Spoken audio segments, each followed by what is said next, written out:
As you said before, this is potentially only the first step. There are lots of other, well, three other sort of potential charges that are out there, right? We've got the issues of classified documents being mishandled. We've got the issues of his involvement around January 6th, and then we have the issue around the Georgian elections and with the call.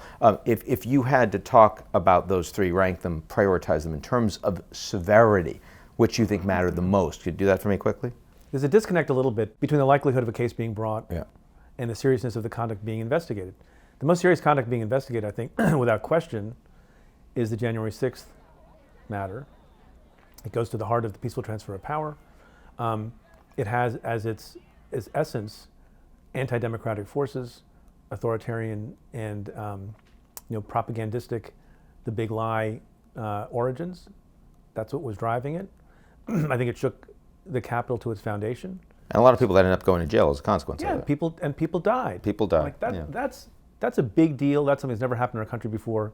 That's something we can't countenance. That's something, if we can hold people responsible for it, not just the people who breached the Capitol, but people like the former President of the United States, that is far and away the most serious. I think the argument is likely that what's happening in Georgia, what's being investigated in Georgia, is part of the January 6th thing, right? It's part of the big lie. It's part of trying to undo democratic process and steal an election, which is very, very important and a lot of gravity attached to it.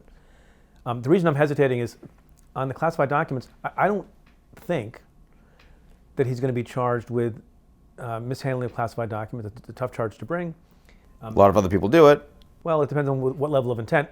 I think the greatest likelihood is, based on reporting and what we know publicly about the conduct of the president and his lawyers and others, is obstruction of justice. And obstruction of justice, I think, is a very serious crime, but probably is not as serious as shaking the foundations of our principle of peaceful transfer of power, but it's not unserious.